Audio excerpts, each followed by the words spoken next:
W- What's going on? Welcome to Asian Cosell. So we're gonna get right into this. This is Megan Moon's channel, and why Korea is the world's most materialistic country. Yep, and this is the sad truth about materialism in Korea, and of course it is in 2024. So we're gonna take a look and let's take a deep dive into this. So here we go. It's a dating reality show in Korea, kind of similar to Love Island, but like Love Island PG. On that show, there was a female contestant, Song Ji-ah, and she was beloved by everyone. She was always decked out in name brand clothes. I'm talking Chanel, Hermes. I'm cheap, so I don't know names of these name brands because I don't buy them. Other name brands. And because of that, she rose to fame sort of as being a Harris rich type person born with a golden spoon in their mouth. So in Korea, if you're born into a rich family, you were born with a golden spoon. If you're born with a dirt spoon, that means you're poor. You poor. She was so beloved by so many people because she was everything that people wanted to be. And a lot of people in Korea were said to have lived vicariously through her, fulfilling their rich fantasies through her. Until one day, hold up. That Chanel bag is fake. She's wearing knockoffs. So wait, she's not a rich Harris. She lied to us. She betrayed us. She was canceled very violently. People were attacking her family, her friends. She lost sponsorship deals. Singles Inferno is also very popular in the West. So the Western people were like, why is everybody canceling her so hard? So it's no secret now that Korea is quite materialistic. There's a lot of articles and things come out about it. You know, a couple years ago, there was a global survey. They surveyed tens of thousands of people from 19 different countries. They asked the people, what things do you value most? In every other country, people valued family first. In Korea, everybody valued first material well-being. Koreans are also the world's biggest spenders on luxury goods, like by a lot. In 2013 alone, the amount of money people spend on luxury goods increased by 24%, bringing the total to $16.8 billion, which averages $325 per capita per person. These people be spending that money on these luxury goods. Let it bounce. And today we're going to deep dive into some reasons that I've sort of found out as to why Korea has become so materialistic. First, let's think about Korea historically. So historically, Korea is a very hierarchical place. Actually, it still is pretty hierarchical to this day. Yep, and not to stop this video, but yeah, it's very like you have to speak certain ways, like you have to like your older friend, yo hey Neem, and all that stuff, and or if he's younger than you, hey dong sang, so those little terms. So, but let's keep watching and see what happens. Hierarchy is based on age, rank, social status, etc. In the past, there were certain clothes that only people of certain rank and status could wear. In Korea, there's even different languages. You have to talk and address people a certain way based on their status. High language, mid language, Low language. There's even hats in Korea called kat. It's like these traditional hats, and they have different shapes based on like rank, job, title, etc. If you were of a certain status, you were entitled to respect by other people. If you're a low status, then you're entitled to no treatment, and basically you're going to be treated as subhuman. And that sort of hasn't really gone away. It's just that the hierarchy is just based on how successful you are in society. And people determine that based on how many expensive items you have nowadays. Because when you combine that historical culture with like consumerism, what other way would you have to tell someone's hierarchy? We're not wearing fancy status hats anymore. So it seems like the modern day got is just wearing fancy name brand clothes, driving certain cars, and the level of respect that people have for people with money is just insane. They've even done social experiments where they took a small car like a Kia Morning, this hundreds of thousands of dollars supercar, they took and they put them on the road and put them in certain situations to see how people reacted to the car. So they Oh yeah, I love this. I've actually kind of seen this live, in Korea, like an expensive car. Yeah, and just a regular car. I just kind of see how it goes. So let's take a look at this interaction here. They did 4 different tests. So for the first test, when people were parked on the side of the road and they wanted to go into traffic, the supercar, people behind them all stopped and waited and let them out every time. With the Kia Morning, they sped up so the Kia Morning couldn't go. The next test was that car was the first at the light. Once the light changed green, how long the car behind them will wait before they honk the horn. Now, this is interesting because on one of the tests, the car behind the supercar was actually a bus. And bus schedules are crazy. And buses, if you've ever been in Seoul, them buses, roller coaster. because they got to make them deadlines. The bus waited 10 seconds before they honked the horn. And then the other cars behind the Kia Morning, of course, they only waited maybe 2 to 3 seconds. In some cases, they honked the horn immediately. And when it came to turning right and waiting, of course, the people just sort of avoided the supercar and went around it. With the Kia, honk, honk, honk, honk, honk, everybody's just, pushing through. Yeah. And this was the most interesting to me because it was when a car slowed down and going very, very slow. The people around the supercar literally opened a path for them. I know, obviously, if you get in an accident with one of those things, the cost is going to be really high, right? With the Kia, as soon as that thing slowed down, beep, beep, beep, people's honking, going around, cursing them. Yeah. So the driver that they hired to drive the Kia, they were sort of asking them questions, and they said they think people, when they see the Kia, think that they're sort of above you, so they have the right of way in that case. Even in driving culture, it exists. Yeah. I think getting therapy is a really important part of leading a healthy and happy life. All right, let's skip the therapy part. So we're going to get past all this. Okay.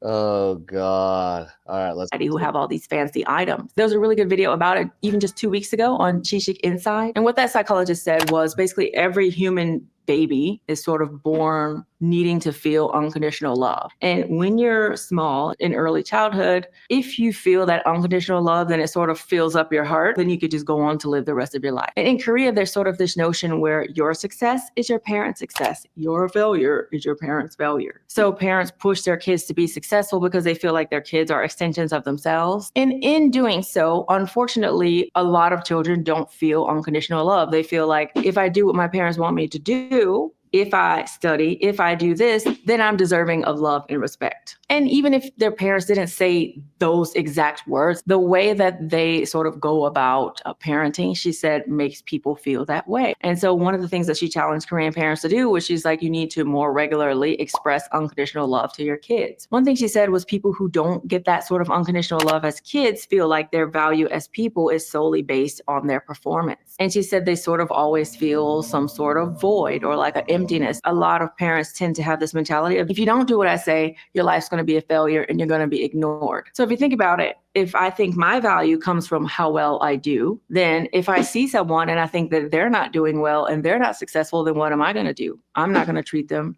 very well. And so it's like this thing where I am working because I want people to value me based on what I do. But at the same time, if I see someone that's not up to par, I'm going to treat them like crap too. I have a right to treat you like crap if I'm doing better than you. And so that sort of way of upbringing, I guess, could cause you to look down on others. And that's something that I do see a lot here in Korea. And so as a result, a lot of people, in order to feel loved and respected, throw themselves into their achievements. They want to be successful. They want to make all this money. And in order to show that they've achieved enough and they've made it, a lot of people want to adorn themselves with these name brand stuff. And it kind of seems like that's one of the reasons why school bullying is so bad. Korean schools, the bullying, like the level of bullying is just like Mean Girls times 100. Like it's Oh yeah, that is on steroids, man. The mean girl thing, yeah. And of course, not just because I am Korean American in Korea, you know, it's funny because some of the people might think, oh, you just speak English because you speak cool. I'm like, no, dude. I speak English because that's what I'm comfortable with. I'm not comfortable speaking Korean.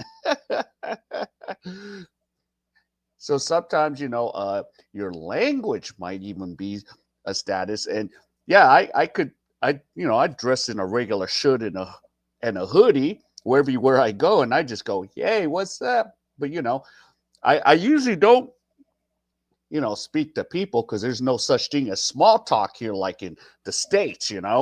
But yeah, I can see, yeah, this thing here. All right, let's and say the respect that we have for people only comes on people that we deem are worthy. So it could be something even based on appearance. Like in Korea, they value people who are very beautiful. So if you're someone who's ugly, especially in the school environment, you could be picked on or teased very badly and treated not as human, because from a young age, you learn respect for other human beings by having felt as though you were respected as a human. And that's also sort of one of the reasons why people who are high ranking sort of treat the people below them like so badly sometimes. That's why there's so many cases of like workplace, abuse from the higher ups, because they sort of feel like, I've worked my way up here, I deserve respect, you're below me, so you don't deserve any respect. That's also why things are so competitive and people have no problem stepping on other people to get up and get somewhere, because nobody wants to continue to feel, disrespected or feel subhuman for their whole life. Literally every human being, the top of everyone's list is to feel some sort of love and validation from people. And if you haven't gotten that as a kid, then I feel like out in the world, you sort of can't help but look to other people or look to having a status in order to feel respected somehow. There's a lot of people, if they feel like being super rich is out of my league, at least if I'm better than the people around me, then the people around me will show me some sort of respect. So I've heard stories of people who suddenly start doing well in their friend group, and then like people get really jealous and maybe be like, oh, now we're separate, right? And they really start hating it. But then when you fall flat on your face, they secretly like it. And it seems like a lot of people aren't truly rooting for the success of others, and a lot of people feel sort of hurt sometimes when other people are successful. And for a lot of people have a huge fear of being looked down upon in any way. Part of that has to do with the fact that they sort of learn to get their value based on what others think of them as opposed to what they think of themselves. What I think of myself is what other people think of me, is of how society sees me. I'll give you an example from my life. I've talked about it before in a video, but in Korea, baby's first birthday party is really big. There's like sort of, wedding halls in Korea. They have those, but for first birthday party. There's a buffet. They're very expensive.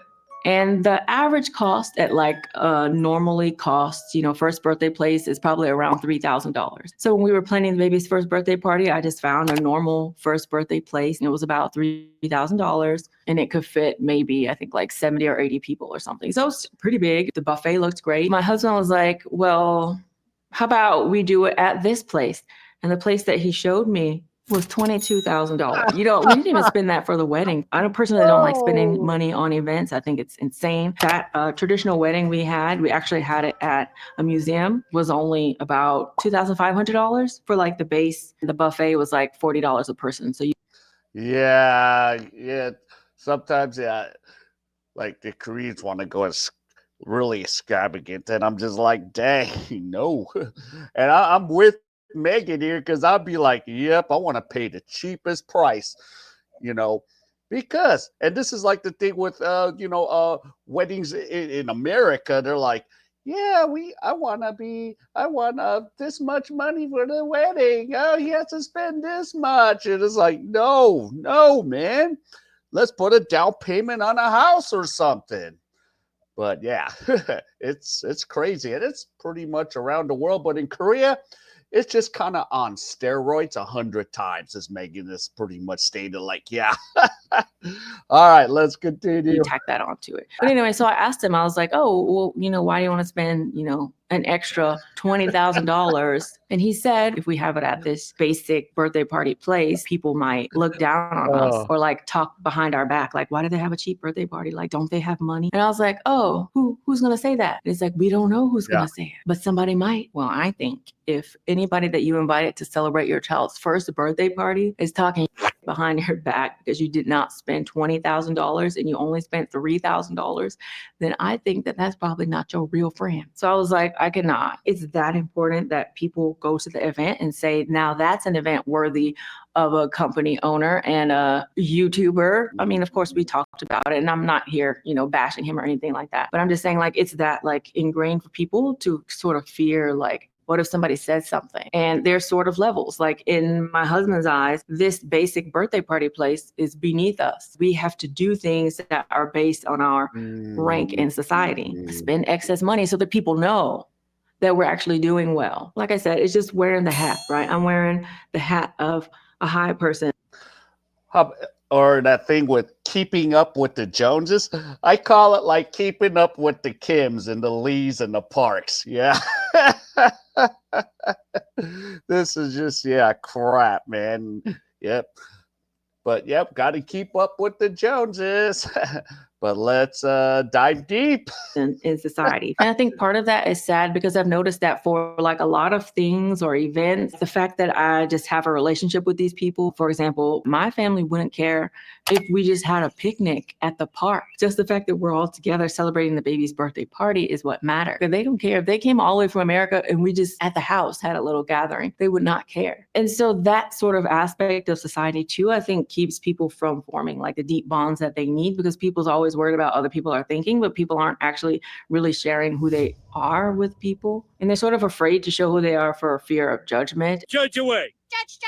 Seems like they're covering up themselves with these material items in an attempt to just get people to like them. That was also one of the reasons why Squid Games was so popular. I don't know if you saw Squid Games. It's on Netflix. Just see it if you haven't. A lot of Korean people thought that it showed Korean society. You got these people who are sort of in this rat race to get this money along every step of the way. Some people die and only one person can come out on top. And a lot of people in Korea sort of feel that way about Korean society. Everybody's in a rat race to the top in order to be respected and feel good about themselves. They'll even forego their health to do that. People here, they work themselves to the bone, work all day and all night, not get any sleep. Koreans who move to America talk about how when they moved to America, one of the first things that happened was they got so much healthier. They noticed that people in America will only work to the point where like it won't affect or impact their health. And one of the last reasons is very interesting. It was from that same Chichik Inside video. And what she said was, we know about the two different types of value. There's extrinsic value and intrinsic value. Intrinsic value is I'm doing something because it makes me feel good. She said a lot of things in Korea are based on extrinsic value. And a lot of people tend to forego doing things that make them happy because in a lot of cases, things that they were doing that made them happy when they were small, their parents told them, don't do that, go study. So there was actually a lot of surveys that they did at elementary schools. And what they did was they asked students for second, third grade. Yeah, and the thing with Korea, whew, even when I teach, kids at what's called academy, they're hog ones, and since I just do it part time. Yeah, they're just there to like, okay, let's learn this. Oh, let's write, and of course, yeah, their writing is like, okay, oh my goodness, it's all systematic, and yeah, they're not really there to really learn English. A lot of them, even if they try to, they can barely speak minimally. Even if I'm, teaching them, this is the basics, but yeah, they can't even do the basics because they're just like, okay, I'm here. And I ask them, so you guys going home or you going to another academy or another hog one? So, yeah. All right, here we go. What do you want to be when you grow up? Oh, I want to be a doctor. Why? Because they make a lot of money. At that young age, like I remember when I was little, if you asked me what I wanted to be a vet because I like animals. Everything that everyone in my class said, I remember was based on some sort of intrinsic value. I want to do this job because I enjoy it. So here, when students and people do stuff, they do it because they want to get praise, respect, money, something. There has to be something attached with it. As you said, it's so sad because in some of the surveys, some of the students would say stuff like, yeah, I really like drawing, so I was going to do art, but that doesn't make enough money, so I'm going to be a lawyer instead. Children naturally and innately, everything is based on intrinsic value. They do things that they enjoy doing. So at that such a young age, to be like concerned about having a job because of the money it makes, that's the influence that they sort of received from their parents.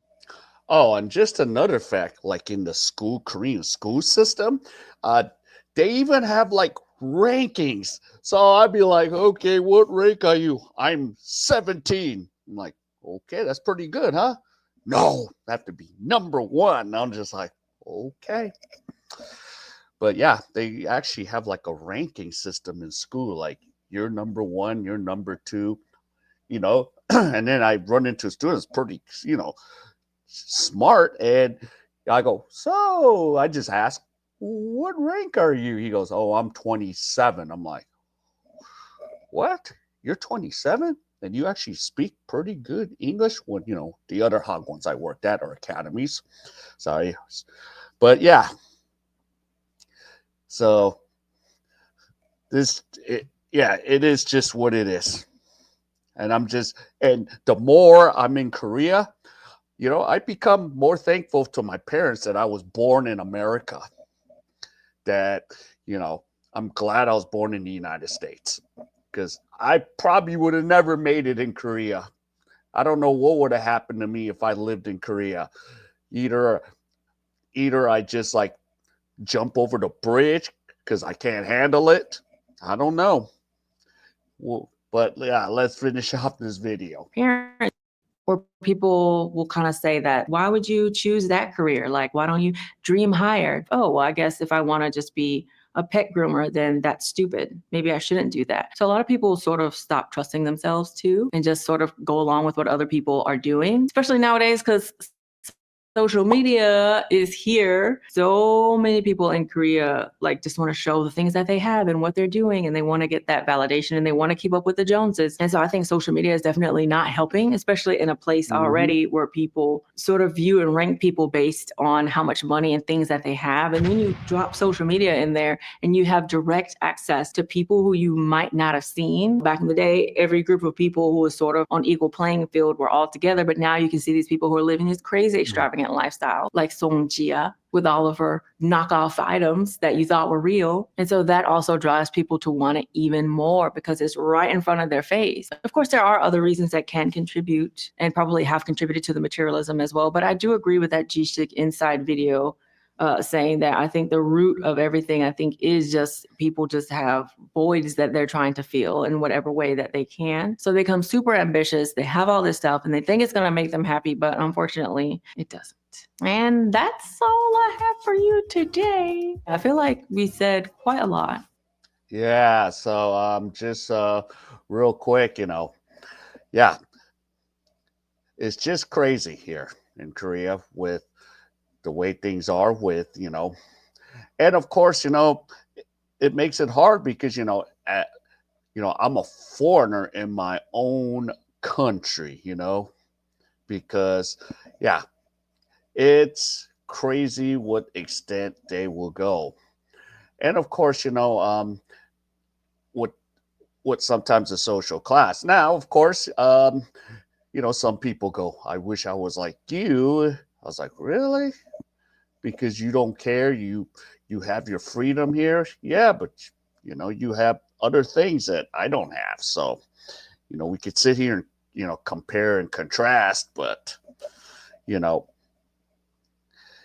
yeah, you have some other things that I don't have, but I'm much older now. I don't really care about, all these material things. Yeah, money's great, and I just try to make as much of it just to survive, and then some, and then eventually, hopefully I'll go somewhere else and maybe retire. But right now Korea is where I'm at till the country tells me, okay, you're not allowed to be here anymore. And of course that's because I do something stupid like you know what that Somali guy does. But I'm not into any of that since yeah. But yeah, just that extremeness, and probably a reason why I don't get maybe close to a lot of Koreans, because I can't imagine like how much stress they go through, how much crap they go through.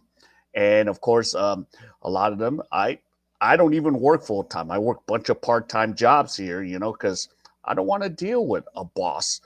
Even if I have a boss, I don't want to deal with that boss that controls what I do. So that's the thing. And yeah, and of course, about Megan Moon, she's actually, of course, married to a Korean guy, but she's not on a marriage visa. She's on a F5 residential visa. So that, like, if the worst of the worst happens, like she splits up with him, I hope that never happens. She's got two kids with him, and you know, but she's actually going to be fine, actually, on and at 5. So, yeah, I didn't know that till she was talking when she got married. So I was like, oh, cool. And of course, Megan Moon was in her name. Her maiden name was what? I think Bowen or something. So Moon is the husband's name. So she took the husband's last name. So yeah, but shout out to Megan Moon for doing this content. You know, and yeah, and again, I seen some of this. So yeah, so we know, and I've probably been here, you know, maybe over 9 years, and she's been here, I think, longer than I have. So, but shout out to her and her family, and what she does. All right. So if any of you enjoyed any of this content, please give me the HKO special help the king out. Hit the like, subscribe, and comment. And wherever you are, stay safe, and I'll see you in my next video.